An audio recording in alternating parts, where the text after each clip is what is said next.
eat, drink, and sleep their business every day for 40 years and wake up really trying to figure out how they're going to unwind their financial affairs. They've got so much of their personal net worth tied up in their business. It's kind of a race to the finish on how they're going to get that money out. Most business owners don't ever find out what their business is worth. So if you don't know how much you need to retire yet, and you don't know how much your business is worth, how can you do any planning? So the first thing that we do is let's run a valuation on your business and let's determine what retirement looks like for you. There's a difference between a dream chaser and a dream catcher. Hey, everybody, and welcome to the Dream Catchers podcast. I'm your host, Jerome. And when I tell you you're in a treat, ladies and gentlemen, you better get your notepad out. We got a man with over 3 decades of experience with exits in with me today. He's done over 100 of them. He knows the good, the bad, the ugly. They've got a 5-step process to help people exit the business. And he told me an interesting stat prior to us jumping on. He said most people crawl out of their business. They don't exit with a big bag of money. So with that, Mark Dorman's in with us. He's from is that the Midwest? Is that the Northeast? Yeah. Well, Jerome, great to be on. Thank you for having me. So, our office, I'm a native Clevelander, often referred to as Northeast Ohio. So I work and live about 30 miles south of Cleveland, Ohio, and about 15 miles west of Akron, so the home of LeBron James. So very, very dynamic. If you took like the economy of Cleveland, Akron, Canton, where the Pro Football Hall of Fame is, and Youngstown, that's like the 5th largest economy in the country, made up of more like smaller towns, if you will, but still, mid-sized cities. I mean, it's certainly not Philadelphia, Chicago, but more along the lines where you're at, maybe Greensboro, sizes of cities like that. I love it. So I'm going to start from the beginning. Sure. Yeah. How'd you figure out what an exit was? Well, that's a great, how did I get into the exit planning space? So I'm 58, and about 10 years ago, I had built from scratch a firm that did about $4 million a year in revenue in the employee benefits, executive benefits, and consulting space, and really had I had 2 other partners, and one of which and I were totally aligned as far as growth objectives and where we wanted to go, and goals for the business, etc. But unfortunately, the partner that I was aligned with, he had to move to Denver to take care of his mother-in-law's family and his mother-in-law. So off he went, and I was left as a 50-50 owner in this firm. So where it was kind of me and partner A, who got along terrifically and saw things the same, I was left with partner C and myself, who kind of looked at the world a little bit differently. I wanted to grow. He was very content. And so we ended up just blowing up our business, and I took, half of it, so to speak, and he took the other half. But it just really dawned on me how many mistakes I'd made starting that business, and the lack of detail looking at operating agreements. And, you hear people say, well, if you're 50-50 partners, it's a Mexican standoff and you can't really get anything done. And you're like, well, we get along great. And, we're going to sing Kumbaya and all that. And it got really, nasty and litigious. And, I'll never forget, I had a small 7-figure exit. And when we were done after 12 hours of an arbitration, my attorneys, said, well, let's go grab a glass of wine across the street at the Morton Steakhouse in downtown Cleveland. And they said, well, congratulations, you won. And I said, won? I said, I feel like I've been just raked over the coals, both emotionally, financially. My legal bill was $90,000, which to me is a lot of money. And they said, yeah, but you won. And I said, well, I'd hate to see what it feels like to lose. And that just really kind of, I had been doing a lot of exit planning prior to that, like through my mid and late 40s. And, but that's really kind of when I had a moment like I really need to help people here, because there's just so many unintended consequences and things that can go wrong if you don't have good advisors. And I just set out a course to have a part of my business professional life that would do this. And I'd almost do it for free, to be honest with you, because I just really enjoy the conversations, working with people, educating them, letting them know, like, you have podcasts like this, that, being afraid and being uh, anxious, if you will, is totally normal, and it's okay to feel that way. And once they hear that, then it's you can really assist them. So that's how we got started in the exit planning space. That's really so the seven figure exit was the splitting of the two companies, Yep. or there was Yep. an exit before that? Now there was the splitting of the two companies, and then but I got paid money, and because the valuations and all that stuff, but it's just how we arrived there, right? We could have done it over a beer in the back of a napkin, but you get people start lawyering up, and then it's you're kind of off to the races, and it just it was unfortunate, but it taught me a lot. And it's oftentimes what I share and lead with when I start to speak with prospective clients is, look, let me tell you what happened to me. And what's that saying? If you want to build relationships fastly, you got to make yourself vulnerable. So, here's what happened to me, and I'm here to try to help you avoid this, because it was very painful. And it really took me probably half a dozen years to emotionally just recover from, because it was a bit of an attempted coup in my firm. Like, hey, we'd built this business and our revenue was very strong. We were very profitable. And a lot of the technical people looked at me, and they kind of saddled up with each other and said, well, what do we need him for? Because now we've got all these clients. We could just kind of keep this business moving. And as you know, I mean, you always have to add clients, because things are going to change, and you're going to lose customers, you're going to lose clients. And we just didn't really see eye to eye there. So kind of took my files, took some of my key people who were very loyal to me and remain loyal to me, and we remain loyal to each other, I should say, to this day. And we started over again, and we built a business that's even bigger than what we had before, and one that I think is much more meaningful and impactful when you're working with really business owners, in the single largest transaction of their life, which is, how do I monetize the value of my business? And the statistics are really quite compelling when you start to really, peel away the onion and find out just how big of a challenge this is in, not only in my business marketplace, but throughout the country, right? The number of baby boomer business owners that, eat, drink, and sleep their business every day for 40 years and wake up really trying to figure out how they're going to unwind their financial affairs. They've got so much of their personal net worth tied up in their business. It's kind of a race to the finish on how they're going to get that money out, right? So, we've got a process, and we've identified some really talented people on our team, many of which who have either been on deal side representation, accountants and attorneys that are, towards they recently retired that still want to give back, or a lot of business owners that say, hey, I'd like to, pay it forward, if you will. So that's kind of our model. Wow. It was interesting that you talked about the emotional piece of the transaction more so than the financial piece. I think there's a whole lot of people who try to tinker with the business and figure out how to extract as much value as possible, but they forget about the person. And we were going through your website, and I saw that, hey, you've got a psychologist on staff, and you've got you see it a different way, and mainly because of your experience.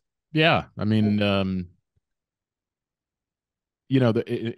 I've become good friends with Bo Burlingham, who's written several business books, A Stake in the Outcome, and The Great Game of Business, and Small Giants. But his most recent work, which was probably about 6 or 7, 8 years ago, is a book called Finish Big, and he speaks really to the emotion. And he completely agrees with me that, particularly for men, and this isn't meant to be sexist, it's more of a really a compliment to women business owners. But men's whole sense of themselves typically is tied up in their professional identity, right? I am a lawyer, I am a doctor, I am a business owner.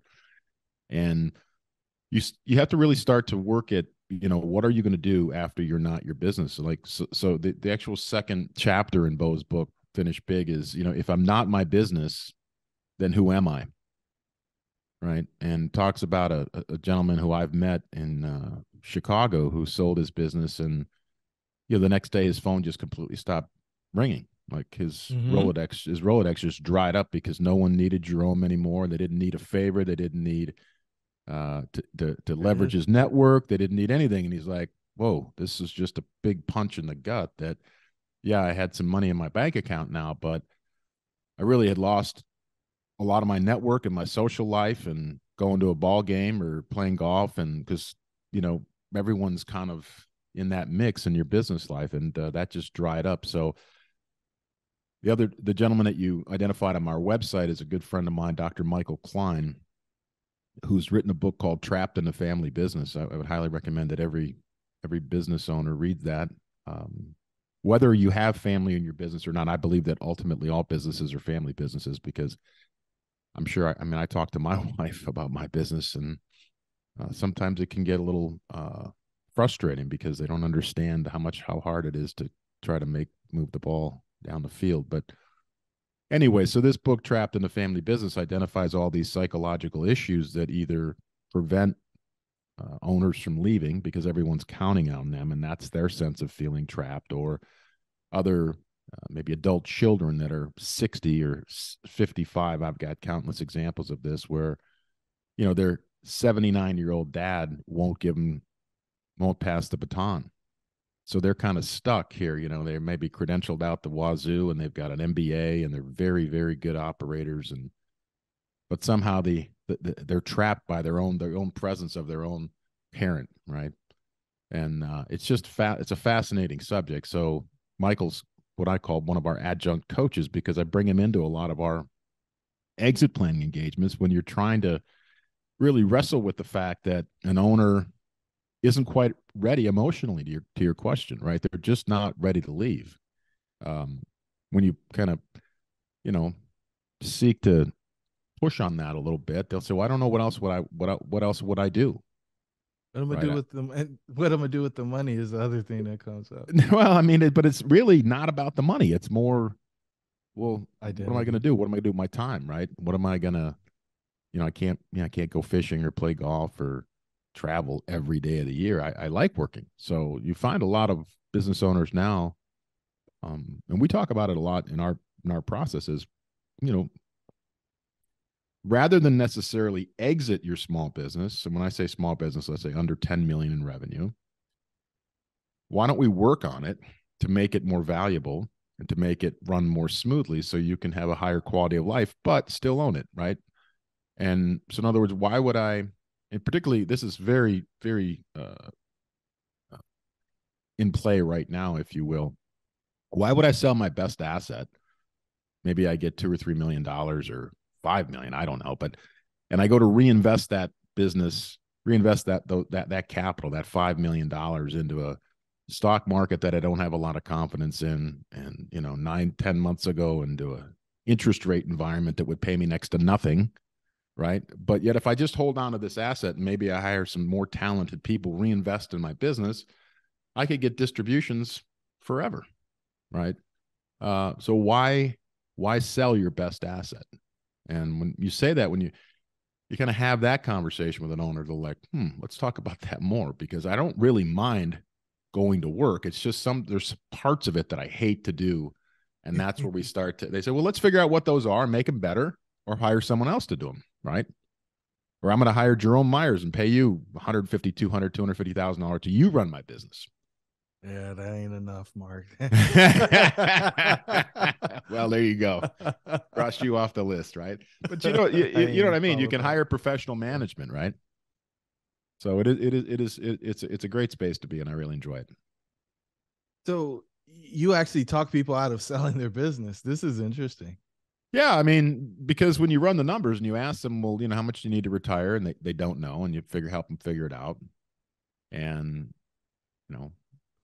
98% of all business owners in the world don't know what their business is worth. That's almost 100%, right? The only reason that someone would find out what your business is worth is if you're going to gift it, or you're going through a divorce or some type of transactional event. But most business owners don't ever find out what their business is worth. So if you don't know how much you need to retire yet, and you don't know how much your business is worth, how can you do any planning? So the first thing that we do is let's run a valuation on your business and let's determine what retirement looks like for you. And the guys and the ladies out there that say, well, I don't really take that much out of my business, maybe 10,000 a month, but all your taxes are paid by your business and all your country clubs and your travel and your kids' cell phones, and you start to add all that up, and it's a tidy little sum there. So we've got to somehow normalize all that. And then you ask them, look, if you got $3 million or $5 million for your business and you're pulling out 400,000 in lifestyle and seller's discretionary income, if you will, doesn't go very far.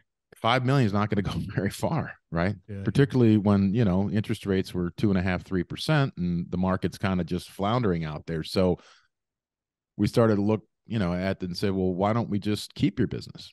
Right. I mean, and they're like, let's explore that. And then we've had situations where business owners will get so reinvigorated about working on their business, building out a professional management team, that they actually want to grow their business, or maybe take and pick up bolt-on acquisitions and have almost like a family office, right? And that's very fun, and I think that, I've just learned so many. I've been such a fortunate guy. I'm not by any means was never in the library much in college. Let's just leave it at that. But I read a lot of books, and I've become friends with a lot of guys and ladies that have written books. I mentioned Bo Burlingham. I mentioned Dr. Michael Klein, but another one is, Doug Tatum, who wrote a book called No Man's Land. And he's a professor. Doug's the chairman of the Newport Board Group. At one time, he founded and ran the largest fractional CFO business in the country. But he's also a full-time faculty member at Florida State University. And the book No Man's Land is all about, this journey where companies are too big to be small and too small to be big. And then there's this kind of, think of it like this big chasm, that if they go from like 5 million, somewhere around 20 to 25, 30 employees, that it's a real struggle to become profitable again until you get up to maybe 15 million, right? Yeah. And this kind of quandary in the middle is what he refers to as no man's land. So I've been in meetings with him and I've heard him speak, and he would say to you, if you had a $5 million company and you're making, I don't know, 15% EBITDA, right, 750,000 a year, he'd say, stop trying to grow your business. You're going to ruin it, right? As you try to push through, everyone thinks growth is good and more is better. Well, yeah, but he's got this, this concept of, once you increase your stepped fixed cost, it's then very difficult to break through to the next part of not being in no man's land. And he'll say, literally, you've got a great business, quit growing it, you're going to ruin it. And it's just so, it really catches people by attention. But if you think about it, it's actually quite true. It's big enough. It's big enough. Exactly. It's exactly right. And the number of small businesses that break through, 10, 20, 50 million in revenue, I mean, they're just so few and far between, right? So you would ask before we came on the air, I mean, our typical client is, probably businesses between maybe 8 and 50 million in revenue. So, if you had an investment banker listing, I mean, that market, they'll be much more up in the middle market, a little bit higher than that. Certainly they'll be in the $50 million space, but the majority of the businesses are below $12 million in revenue. And they normally don't have a terrific process. They don't have terrific advisors to go through. They're not leaning on their accountants and their lawyers, and they don't have consultants and things like that. So we feel that in the space that we operate, that we can really move the needle and help a lot of people out. So why is it that they don't have the support team around them? Why don't they have the accountants, the attorneys, the people to help with valuation? I won't say brokers. I'll say people to help with valuations and marketing. I mean, that's a good question. I mean, I mean, business owners are tough, right? I mean, you think about your community, people probably, you probably know some business owners that come to mind, and they're typically targets for everyone, right? Somebody always wants a piece of them. They want their money, they want their time, they want charitable opportunities, etc. So they kind of really are good at hiding, sticking behind their assistant or their, so it's interesting that the life of a business owner, the complexity of their own financial life will cause their own paralysis, right? So they know their lives are so complicated, and they've got employees, and they've got personal guarantees and debt, and a lot of things pulling on them, that they almost kind of just pull their head into their shell like a turtle, and they're hard to get out. But if you can work collaboratively with their lawyers and their accountants, and the other, I think one of the other byproducts in today's environment is, after the fall, I mean, you go back to like after the fall of Enron and stuff like that, where all the large accounting firms went way up market, and then the smaller ones went into the middle market. Then there's this massive void of professional service in the smaller market, right?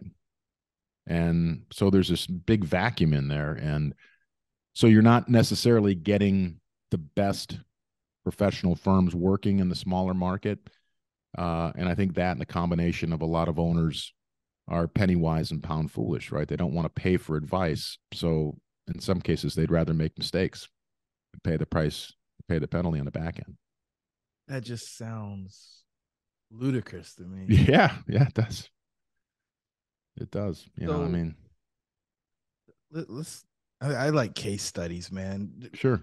For the clients that have come in for you, like,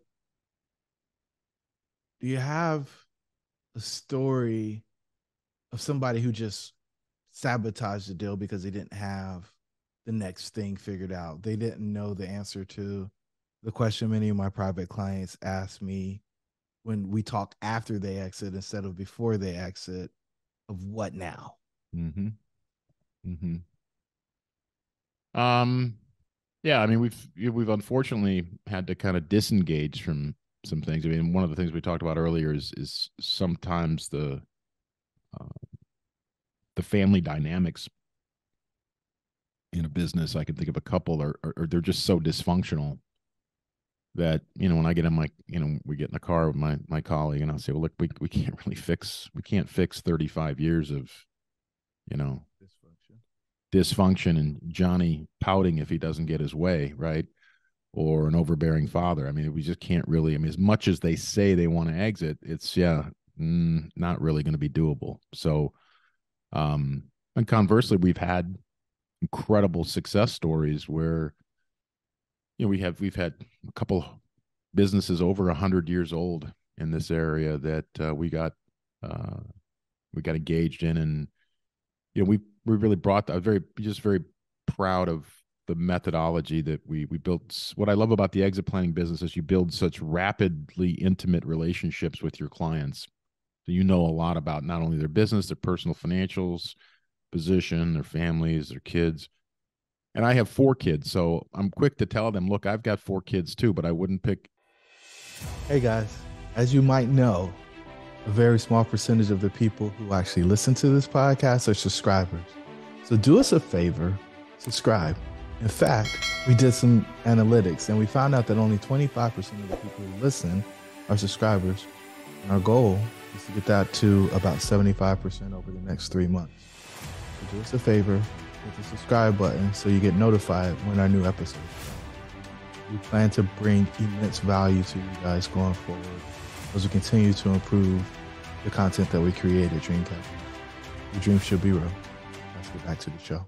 It's not fair for me to say I'd pick all of them to run a business if I had one, right? I might pick this one or that one, and I won't tell you who, because their mother, my wife, she'll kill me. But I understand what it's like to have 4 children or multiple kids, and they're all different. But we had a terrific outcome with this 100-year-old company where we brought in, the quantitative assessment of the business where it stood today. And then we did all these assessments of the stakeholders or the shareholders. And so we use the word stakeholders because you've got some folks that are owners, so that would be like the older generation. But then you've got these up-and-comers that certainly have a stake in the outcome. And we went through a very objective assessment. We used Dr. Michael Klein for this work, and determined like who was best suited to be the leader here, right? Wow. Not who wanted it the most, right? Because sometimes you can want it for the wrong reasons, right? And today that company has grown like by 40%, which is hard to grow a 100-year-old company by 40% in the last 10 years, particularly with COVID, right? And it's all because of really the alignment of all the stakeholders. Everybody's on the same page there, and they all recognize that if it was you, Jerome, that was selected, it's for the right reasons, and that your heart's in the right place, and your ego's kind of been checked at the door, and you're looking at it from, what's the best outcome for the business, not for me personally, right? And I think that's very important. Conversely, we had a similar situation where, just the inter business political dynamics were so toxic that we just had to recuse ourselves, because we are trying to work with the owners, and they're working against each other. And it's a unfortunate thing to have to say, look, this isn't working for us, and here's why, and hope they don't reach across the desk and punch you. But life's too short. I'm not going to beat my head against the wall, right? I can't care more about this than you do, and our team can't care more about the outcome than you, the client. So, what do we say? We just move on down the road. That's hard, right? Yeah. Because that the business is just going to deteriorate if that is the situation that they're in. Yeah, and I think it's much more, the impact is much more negative, right? I mean, it's not only the impact to the family, the business, the customers, the community, the employees, right? The vendors. I mean, you're talking about every one of these businesses, they all have their own virtual microeconomy. They support families, they support employees, children, provide benefits. They have vendor relationships. They're involved in their community, et cetera. So their technicals reach their roots reach far and wide, and the decisions or lack of decisions that they make can impact more than just themselves. And I think that needs to be addressed with them, and that the fiduciary responsibility that you have as a business owner, it certainly starts and ends at home. I get that without question, but it's not the only stakeholder in the game, so to speak. So, do you think like these struggles, this toxicity, is tied to people like being in the 6 centers of doubt, or is it tied to them being scared about what's going to happen at the change? Is it greed? Like, what is the kind of, yeah? is That's there a great thread that pulls through? If we knew that answer, right, we would be nationally syndicated in our show here. But hopefully we can figure that one out. And I think that, when you have no governance, family governance on how decisions are going to be made, and you have some, again, I'm gonna pick on men, because if their egos are so tied up in it that they can't see, the forest from the trees, that's not a healthy environment. And that's the value of professional management, where it becomes much less emotional, much more objective, much more performance driven versus loyalty driven. And that drill, right? So businesses can have a culture of loyalty. And I'm paraphrasing from, again, my good friend Doug Tatum, who wrote No Man's Land, is, having a loyalty based culture. There's nothing wrong with it, right? I've hired my friends. I've got, let's say I've got a really good team, and we're all loyal to each other. But I know that I could probably do better than this individual in this role. But I will not let him or her go because they've been here for 30 years, right? But if you want to kind of get through to another level, you've got to go to a more performance-based environment, and that's a choice that a lot of leaders are unwilling to make. So I think your question's a good one. Why does this happen? Why are some families fully and relatively functional and others are completely dysfunctional? I don't think that's anyone's intention. It's just kind of the way it worked, and kind of a repetitive history of probably bad decisions. Nobody wants to hear they made bad decisions. No, but we all have. I mean, if we're being honest, right? Yeah, I think that's where we learned the most. Yeah, absolutely. Yeah. And I think that, there's a lot of solace. You talk about your mastermind group, and I'd love to just hear from you. I mean, getting in groups of business owners to say, look, I've struggled with these same things as well is very, um, it's very cathartic, right? You're like, wow, I thought it was just me. I thought it was my own lack of experience or my own lack of intelligence. No, these are kind of systemic issues of running a business, right? And if you ultimately, it's going to get hard, and you need to know that it isn't a reflection on you. It's more just the way it is. Yeah, I think you got to be careful with some masterminds because there is no vulnerability in the room. It's all hiding behind revenue numbers. It's all hiding behind profit margins, and the actual experience of the person, the emotional roller coaster that you go through while running the business, or the deal fatigue you experience when you're trying to get your deal to close when you're exiting, or what we call the founder's exit paradox, where you've got all these feelings that are similar to an existential crisis, but it's not triggered by loss, it's triggered by some major accomplishment or goal. And you're trying to figure out, like, why do I feel like this? Kind of similar to what you were saying when you were at the steakhouse, right? Why do I feel like this when I won? I got out. Yeah. I got the payday. I got this check. And for most people, you said it's the biggest transaction. It's the most money they've ever held in their hand or seen in their account at one time. Sure. Why don't I feel like a winner then? Why? Yeah. Right. And it's just, for us, I think it is the thing that made us so passionate about this word, because there's a whole lot of people who figure out how to help you figure out what account does it need to go in, what business structure do you need to have it in, which account do you use. Like, there's a ton of people that do that, but the person, right, the person whose whole identity is wrapped up in this thing, what are they going to do now? And so they end up asking me 3 questions when they show up. Is this really it? What was it all for? And what now? And we help them navigate those, because most people are scared to talk about it. And this part is probably more interesting than anything to me. That person feels like they can't say, this sucks. Sure. They believe that they have to smile because for everybody else, they won the lottery. It's not allowed to suck, Jerome. It sucks. I know, but it's not allowed to. From an outsider's perspective, it's not allowed. You can't feel, wow, empty, right? Why do I?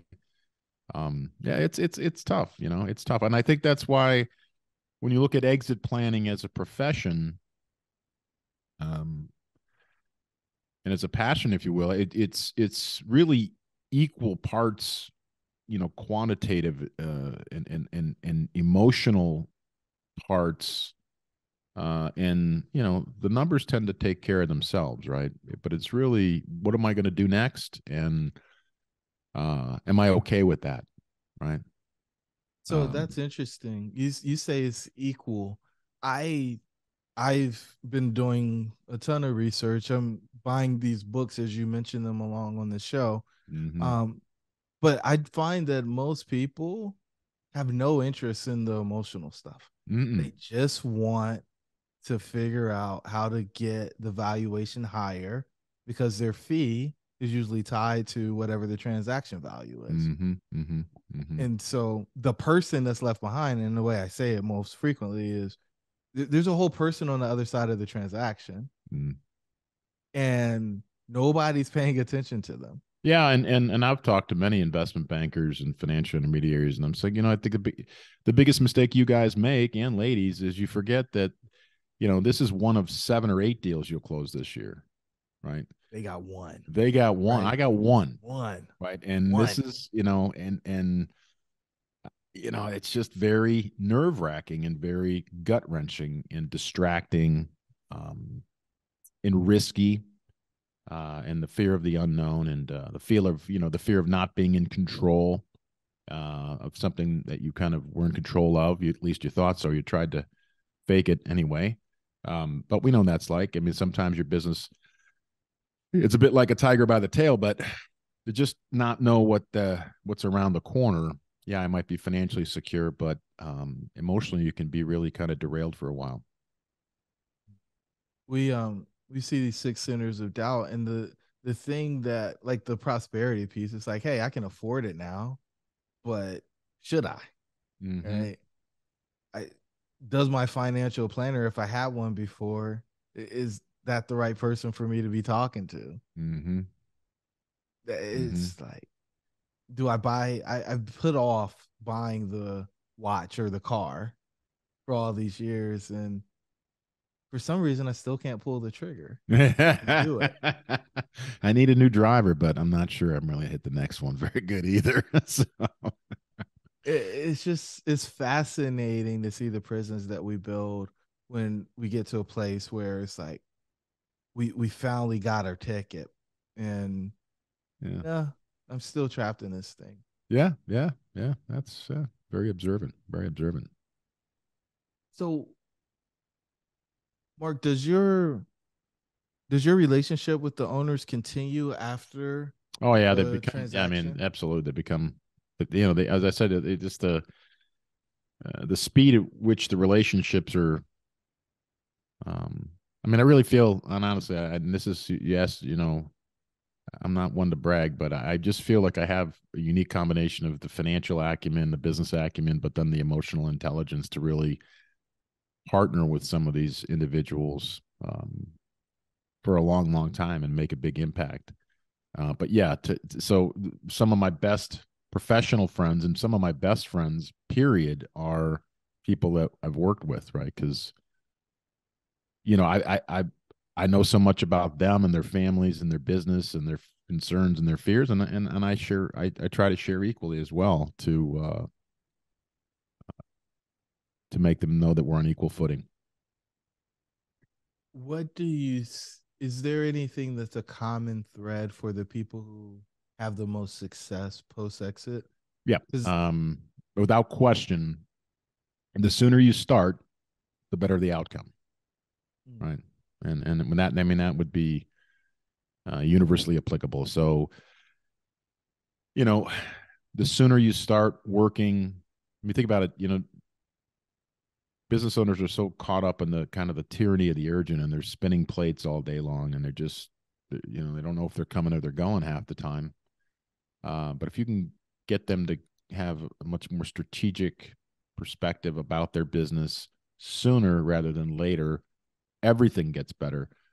Their business and professional life gets better. They're less stressed. Their business becomes more valuable. They're more in tune with what's important to them down the road, what they want to make as their kind of leave as their mark, either in the community or with their kids or university or church, whatever it might be. So, without question, the one piece of I would advise is don't wait to get started. And the Burlingham writes in his book Finish Big, like the worst thing that can happen if you go through an exit planning process is your business will be better. That's the worst, right?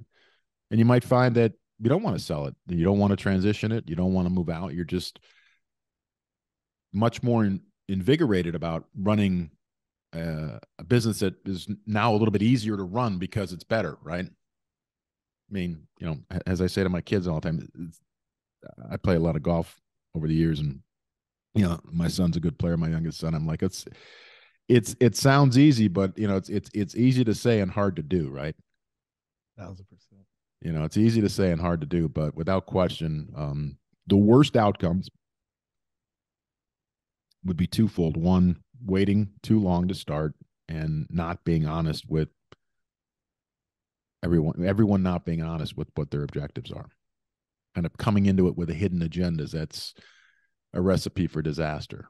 So a lot of times I mentioned we've kind of backed away from engagements because, once you kind of do a lot of interviewing of people and you kind of really start to know the cast of characters, it's easy to say, hey, we can make a huge impact here. Or conversely, we can't help these people because people aren't aligned, and that we can't really fix that. We try to bring people to bear, but It'd be like going to a marriage counselor, not giving it a fair effort, right? I'm here because you made me come. Yeah, there you go. I'm only here because she made me. Right. So I think it's probably important for us to delineate. So you're not the broker, right? Like Yeah. the exit planning process gets them prepared Correct. to take their business to a broker Correct. to Yeah. market. Yeah. Or to sell to insiders, right? It basically is walking them through basically what we would almost look at as a pre due diligence process, right? So, again, what's your exit timeline?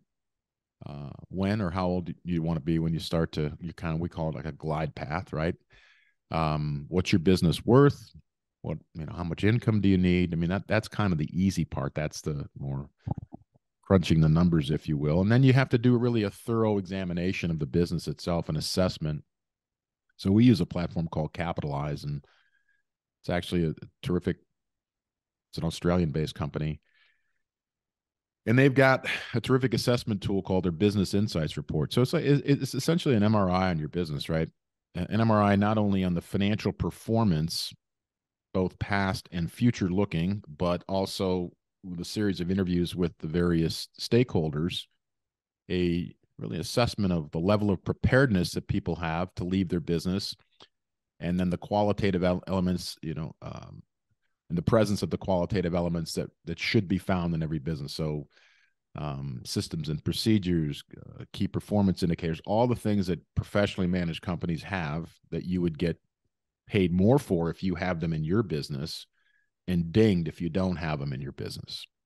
So once we do that assessment, then we can chart out essentially a scope of business improvement, right? And say, okay, over the next 12 to 18 months, we're going to coach you or hold you accountable to working on these elements. And here's the list of priorities.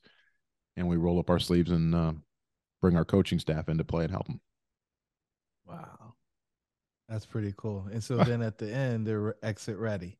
They're exit ready. Correct. They're exit ready, which is really the ultimate goal. That doesn't mean they have to pull the trigger, right? But they should, what's that saying? You should always run your business as if you could sell it tomorrow to whomever you want and whenever you want, right? And so that you're not scrambling to fix it up in the last 6 weeks, and you can't make the impact that you need to. That's why getting started early is so critically important. And how do you help them get prepared emotionally on that path? Because they're working on the business. They're figuring out how to get more out of business. How do they chart or get better prepared? Yeah, that's a great. We've used, along with some of our adjunct coaches, but you can do things like assessments, right? Emotional intelligence, and just sit and talk with them, right? Like, you understand that you're going to go from, being, let's say, the man Jerome, to now they're going to look at you and say, yeah, well, Jerome used to own a business. Yeah, he used to have, but now he's retired, right? And they're kind of out the pasture. And you're like, whoa, whoa, whoa, whoa, whoa. I had an opportunity. I took advantage of it. But, what's that movie, Monty Python and the Holy Grail? I'm not quite dead yet, right? So don't take me out. Mark, you're washed up, man. Some days I feel like it. So this has been good. Man. Yeah, brother. So, two final questions for you, my brother. Sure.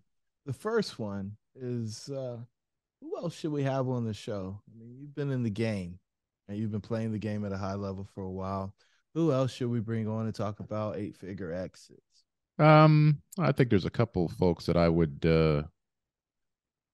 I would recommend you speak with Dr. Michael Klein, who wrote Trapped in a Family Business. I mean, he's just got a fascinating perspective, and he's just really a terrific professional and guy. And he would be one, because you've got a lot of listeners out there that I'm sure are struggling with just the dynamics of their own family, let alone their own family business. So it's very complex. I would also, I'd recommend you reach out to Michael Carter. Michael is the CEO of a company called Biz Equity. So they're the largest business valuation firm in the world. So they're running, this is all kind of a cloud-based platform that can run the valuation of a business and really helps to seek to answer the question, what's my business worth and what do I need to do to make it worth more? And then I would also suggest that there's a guy named Chuck Richards who is the CEO of a company called Value Compass. And these are all guys that I know and individuals that I work with. And then there's a really talented woman in Phoenix by the name of Diane Thomas. She's a broker, but she's got a front row seat on kind of the good, the bad, and the ugly as well. So if you want to hit me up, I can give you their contact information. That would be exciting. Thank you so much. Yeah, and you're now, welcome. The final question. Uh-oh. What is the one thing you want the listeners to take away from this episode? Because we covered a lot of ground. Yeah. That's, I think that if you're looking to work with an exit planner, I think, or really maximize the odds of a successful outcome, you really need to have, in your stable of advisors, someone who's, equally professionally trained, I would say, and equally strong both on the financial side, the business side. And that doesn't mean they have to have all the answers themselves, but have a good group of folks behind them or around them that can assist you. And, again, I just reiterate what we talked about before, that if you're looking to maximize, your outcome, whether that's financially, emotionally, community, whatever it is, the quicker you start, the better the greater the odds for a positive result. So start early. People always ask me, hey, what advice would you give to your 20-year-old self? Start now. Yeah. It's kind of a tree situation. Yeah. Man, this is good. Thank you so much, Mark. To the listeners, if you want some help with your exit, if you want that planning help, you probably should reach out to Mark. If you're looking for what's next, we should have a conversation. You can email me at jerome@jeromemyers.co. Until the next time, your dreams should be real. Thanks again, Mark. Okay. Thank you.